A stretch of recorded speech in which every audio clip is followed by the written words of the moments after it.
miedo es innato al ser humano. Es la alerta que le permite enfrentar los riesgos de muerte y responder de manera inmediata ante las amenazas de la naturaleza o de sus congéneres.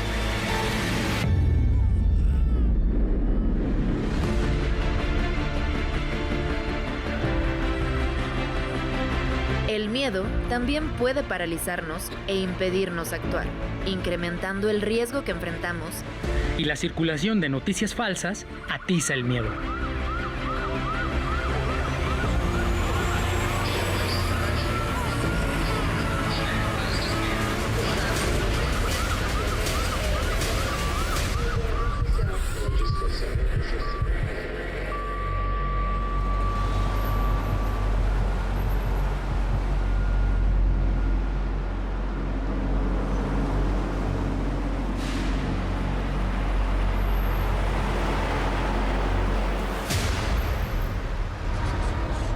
Cuando leemos que las grandes transformaciones de la humanidad son productos de guerras, crisis económicas y epidemias, nos surgen dudas.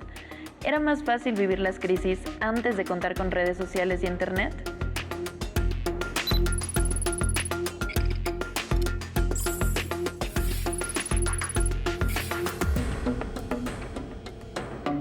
La comunicación e información nos ayudan a disminuir el miedo, o por el contrario, ¿lo incrementan?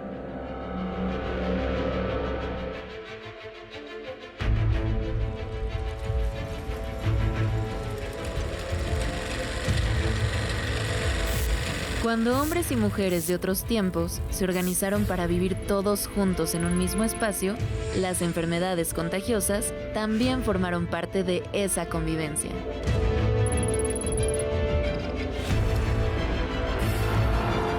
Las enfermedades surgían y pronto atacaban a una población, sin importar que hubiera murallas de por medio, e incluso atravesaban fronteras hasta convertirse en pandemias.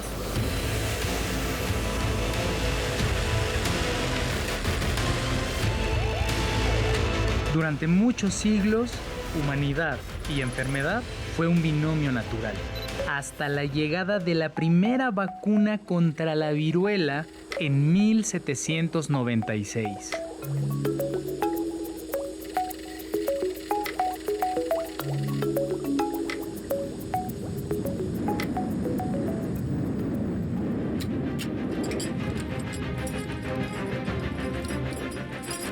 La aportación del médico inglés Edward Jenner estuvo acompañada de rumores para que la gente no se vacunara.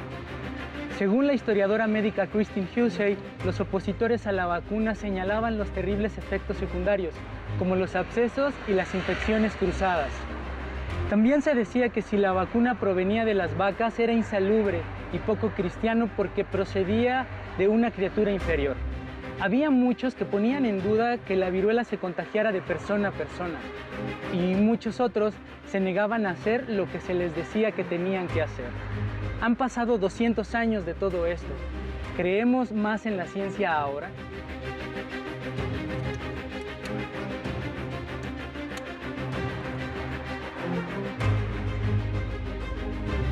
La Organización Mundial de la Salud establece que la vacunación reduce considerablemente la morbilidad, las discapacidades, la mortalidad y las inequidades en el acceso a los servicios de salud en todo el mundo.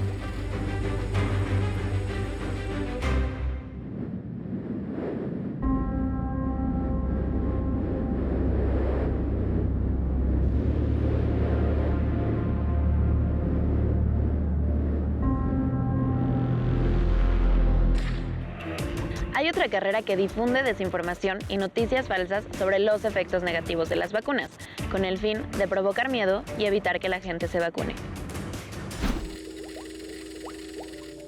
En 2019, la Organización Mundial de la Salud incluyó al riesgo que provoca la decisión de no vacunarse en la lista de las 10 principales amenazas para la salud mundial, junto con el calentamiento global, el ébola, el cáncer y la obesidad. El movimiento antivacunas se sustenta en múltiples creencias pseudocientíficas, pero en 1998, una investigación que se volvió noticia catapultó la desconfianza hacia las vacunas. El protagonista de esta historia es el Dr. Andrew Wakefield, que entonces ejercía en el Royal Free Hospital de Londres. En 1996, Wakefield recibió a 11 niños y una niña, que aparentemente llegaron por separado. Sus padres dijeron que dentro de los 14 días posteriores a ser vacunados con la triple viral, que previene contra sarampión, paperas y rubiola, habían presentado síntomas de autismo profundo. Durante los 2 años siguientes, Wakefield y un equipo de 12 colaboradores investigaron los casos. En 1998, Wakefield publicó en la prestigiosa revista médica The Lancet un artículo que relacionaba la aplicación de la vacuna triple viral con el desarrollo de autismo y de enfermedades intestinales muy serias en aquellos 12 niños. El artículo fue una bomba, circuló profusamente, y al poco tiempo no era raro escuchar en parques y escuelas del llamado primer mundo la terrible sentencia: las vacunas provocan autismo. Apoyados en ese artículo, los movimientos antivacunas crecieron, sobre todo en Europa y Estados Unidos. 12 años después, el periodista Brian Deer, del Sunday Times, decidió profundizar en el caso. Revisó exhaustivamente los documentos y la metodología del estudio de Wakefield. ¿Qué fue lo que Deer encontró? Que todo era una estafa. 1. Wakefield había recibido $750,000 de Richard Barr, un abogado que estaba preparando una demanda contra los fabricantes de vacunas. 2. Aquellos 12 niños no habían llegado por casualidad con Wakefield. Todos habían sido referidos por la misma persona, Richard Barr. 3. Wakefield falsificó datos sobre los niños de su estudio, entre ellos que la sospecha de autismo antecedía a las vacunas. Además, realizó procedimientos invasivos sin la aprobación de la Junta de Ética del hospital. 4. Antes de publicar en The Lancet, Wakefield había presentado una solicitud de patente para una vacuna contra el sarampión, que era supuestamente más segura. El descrédito de la triple viral le habría favorecido directamente. 5. En 2004, 10 de los coautores se retractaron de lo afirmado en el artículo. En 2010, The Lancet desconoció la validez del mismo, y Wakefield perdió la licencia para ejercer la medicina. Para entonces, el movimiento antivacunas ya se había extendido ampliamente, apoyado en buena medida en ese artículo fraudulento. Se ha comprobado que la vacuna triple viral no tiene relación con el autismo, que todo fue un engaño planeado, y a pesar de eso, los mitos en contra de las vacunas crecen y se diversifican. Qué fácil es hacer que la gente crea una mentira, y qué difícil es deshacer ese trabajo. Mark Twain.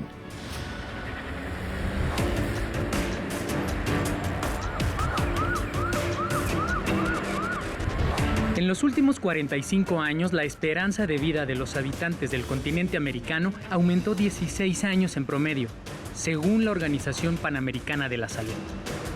Una persona que nace en América puede aspirar a vivir 75 años, en gran medida por las campañas de vacunación en el continente. Como en el siglo XIX, hoy la vacunación nos permitirá salir del encierro. Pero las enfermedades emergentes como la COVID-19 representan un gran desafío a vencer en una de las regiones más desiguales del mundo. Por eso son importantes las campañas de vacunación. En México iniciaron a principios del siglo XIX para contener la epidemia de la viruela que afectaba a gran parte de la población. Ya desde entonces había temor a vacunarse. Los médicos estudiaban las ventajas y las posibles reacciones de la vacunación. Preparar vacunas, medicamentos y pruebas para uso de emergencia. Poner a punto vacunas, pruebas y medicamentos puede llevar mucho tiempo, incluso con una emergencia sanitaria como la COVID-19. A fin de garantizar acceso rápido para todos, la OMS ha elaborado la EUL o Lista de Uso en Emergencias. En este video se explica cómo funciona. Para que las vacunas, medicamentos y pruebas diagnósticas puedan utilizarse en las personas, deben evaluarse a fin de garantizar que su calidad, seguridad y eficacia se ajusten a las normas. De este modo se protege a las personas de posibles daños y se garantiza que los productos cumplan con su cometido: prevenir, detectar y tratar enfermedades. Ahora bien, muchos países no tienen los recursos para llevar a cabo esta etapa crucial, lo que puede provocar retrasos en hacer llegar estos productos esenciales a quienes más los necesitan. El desafío es aún mayor cuando la enfermedad es nueva, como la COVID-19. Los nuevos productos sanitarios contra la COVID-19 deben someterse a controles estrictos y rápidos para garantizar su eficacia y seguridad. Para acelerar ese proceso, la OMS ha establecido una lista de uso en emergencias, EUL, con la que se evalúa la idoneidad de los productos sanitarios comparando los riesgos en función de los beneficios. Para las pruebas, evaluamos junto con expertos independientes los datos disponibles sobre la calidad, seguridad y desempeño del producto. Varias pruebas para la COVID-19 ya cumplen nuestros requisitos y han sido incorporadas a la lista. En cuanto a las vacunas y los medicamentos, evaluamos los datos procedentes de ensayos clínicos y otros datos relativos a la seguridad, eficacia y calidad, e invitamos a expertos de las autoridades sanitarias nacionales a que los examinen también. Cuando una vacuna, medicamento o prueba se ha incorporado a la lista de uso en emergencias, colaboramos con nuestros asociados y expertos para explicar los beneficios que ofrece el producto y ayudar en el proceso de aprobación en los diferentes países. Pero no nos detenemos ahí. La OMS sigue sometiendo periódicamente todos los productos a controles de calidad para apoyar a los países de todo el mundo a ofrecer vacunas, pruebas y medicamentos de calidad, seguros y eficaces con la mayor rapidez y seguridad posibles.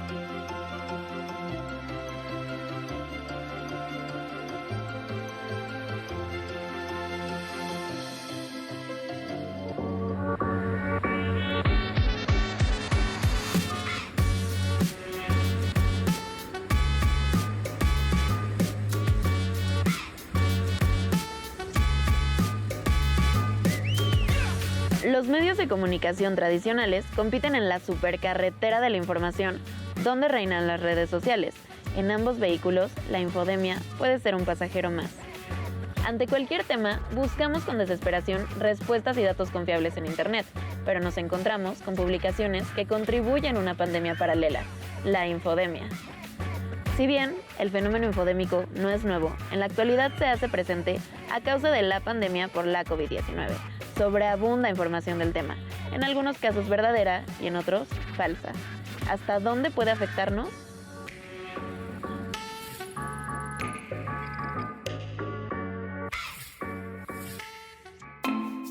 Desde el inicio de la pandemia de COVID-19 en 2020, la desinformación en todas sus formas alimentó una gran teoría conspirativa según la cual la pandemia fue planificada con distintos fines que van desde el control social, la eliminación de una parte de la población o el negocio de las farmacéuticas.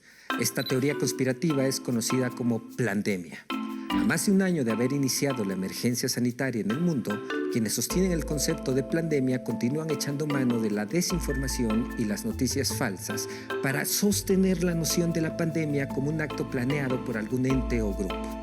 En febrero de 2021 circularon por las redes sociales del mundo noticias falsas que utilizaban imágenes y videos de Francia donde se mostraban diversas manifestaciones de médicos, enfermeras, policías, bomberos y otros gremios para supuestamente renunciar a sus trabajos y no ser parte de la pandemia.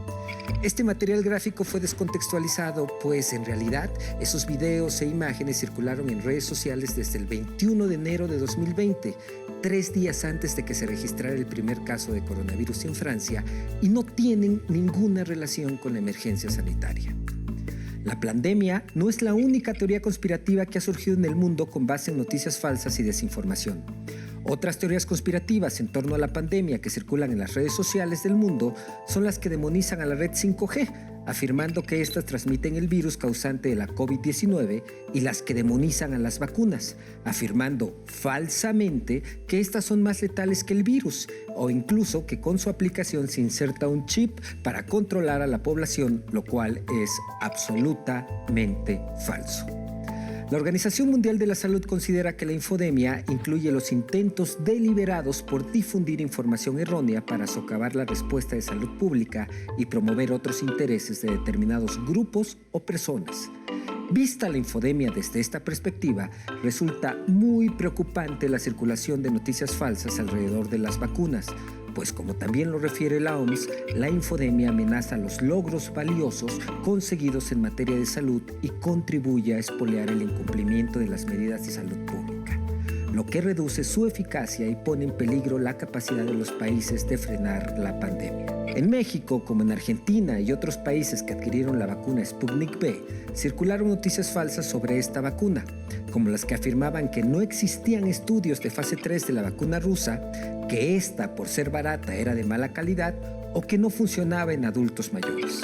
Jamás me pondría la vacuna porque no hay información clara. Si yo sé que este ha sido un negocio de Cristina Kirchner y de los rusos. Uno tiene que tener mucho cuidado porque no vaya a ser que para cuidar su salud nos maten. Esta vacuna no tiene garantías. Es más, ni siquiera Rusia todavía aprobó para las mayores de 60.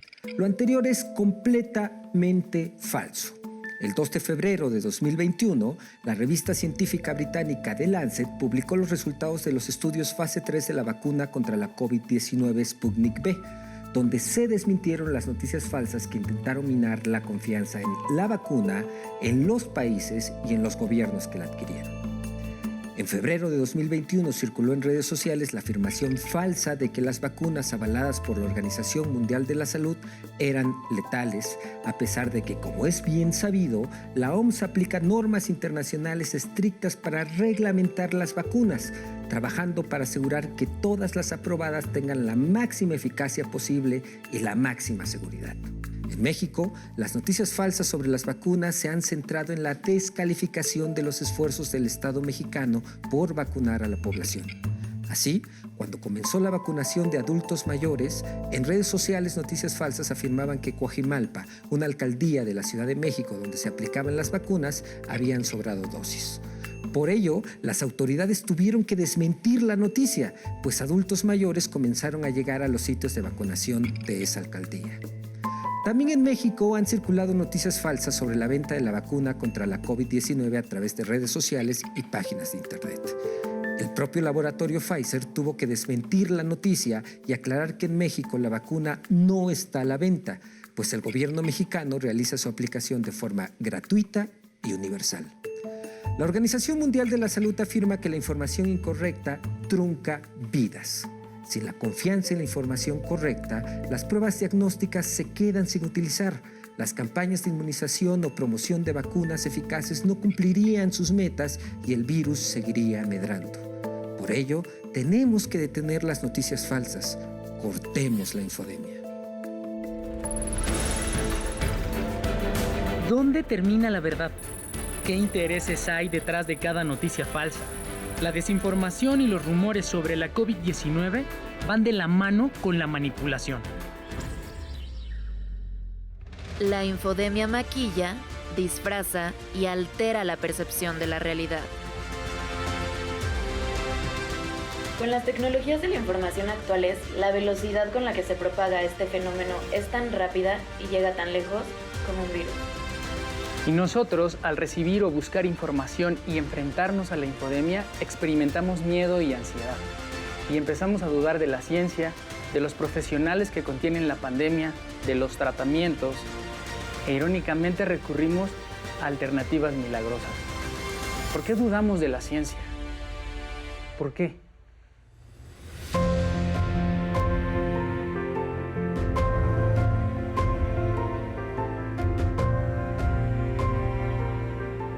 Llevamos casi un año de emergencia sanitaria, hay una gran cantidad de información circulando y de pronto pareciera que cada vez se cree menos en el conocimiento científico y a la vez es cuando más disponible está.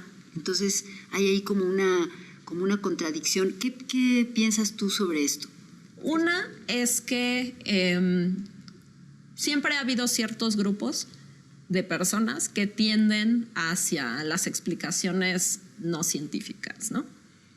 Y eso pues tiene que ver con muchas cosas, ¿no? O sea, con el contexto social o, por ejemplo, con la falta de una cultura científica. Entonces, digamos, esa mala imagen que tiene la ciencia hace que, digamos, en el momento en el que tú tienes mucha información disponible, pues evidentemente no vas a ir a buscar eso que te causa rechazo, que te causa temor, y etcétera, ¿no? Sino vas a ir con cosas que te reconfortan más. Eso por un lado. Y por otro, pues creo que también el hecho de que la ciencia esté actualmente tan en el ojo público actúa un poquito en detrimento de ella misma, porque lo normal realmente es que uno, por ejemplo, haga un experimento y no te salga y lo tengas que modificar y lo repitas Pero eso es normal, eso es parte del proceso de cualquier descubrimiento científico, ¿no? Pero es algo con lo que el público en general no está familiarizado. Sí, entonces es esto como de cuando más certezas se necesitan, resulta que la ciencia, pues hay cosas que no sabe porque nos estamos enfrentando a algo nuevo, ¿no? Ahí, digamos, nuestra naturaleza nos juega un poco en contra porque precisamente buscamos esa certidumbre, ¿no? Buscamos saber qué va a pasar mañana, saber si la persona con la que estamos nos va a amar toda la vida. Y pues no, o sea, muchas veces no se pueden saber esas cosas.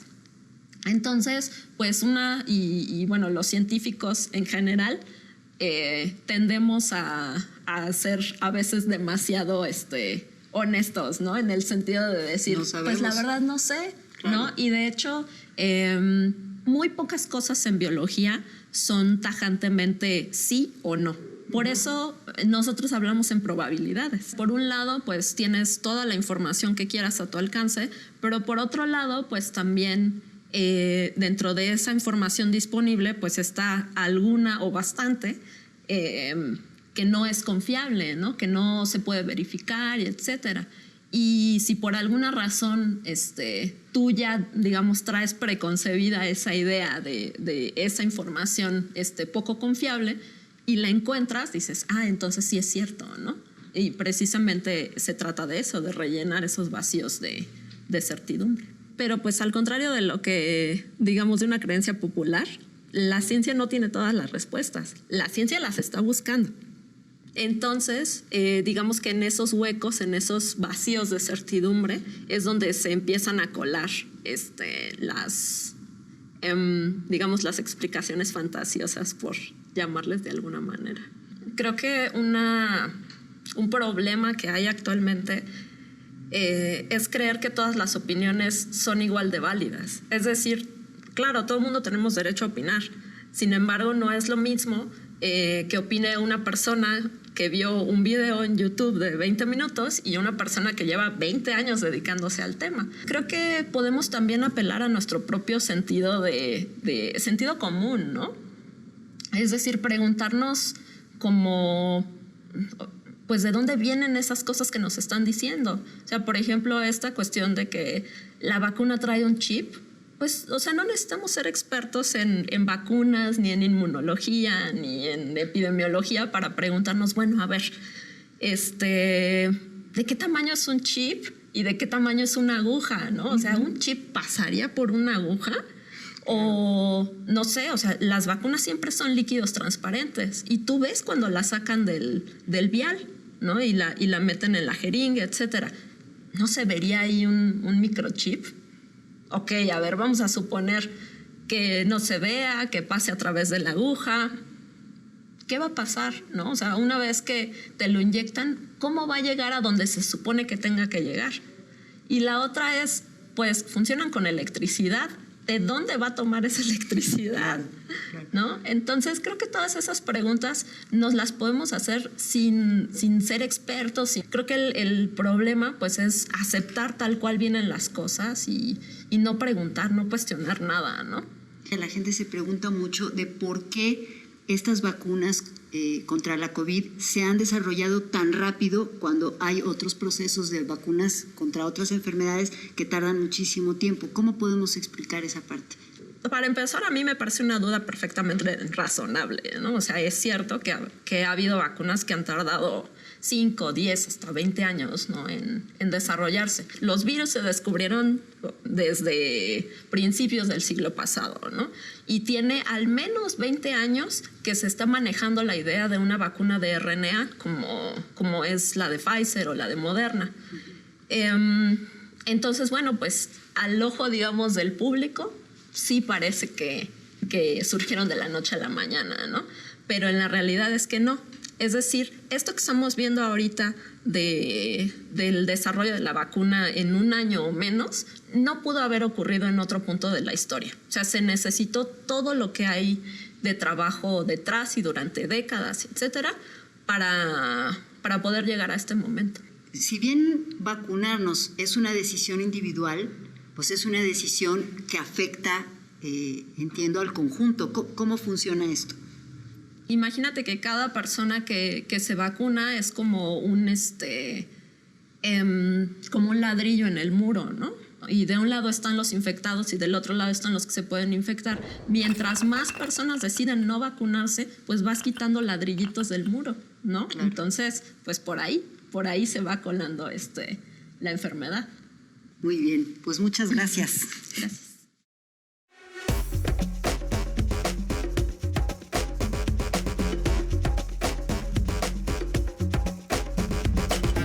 Quizá la pregunta que nos deberíamos de hacer sería: ¿estamos preparados para diferenciar entre información falsa y verdadera? Podemos dejarnos llevar por el virus de la desinformación, o bien confiar en las fuentes oficiales, olvidar el miedo y vacunarnos. De esta decisión depende nuestra vida y la de los demás. La vacuna puede liberarnos de la pandemia, pero también nos puede ayudar a reconstruir la dinámica social.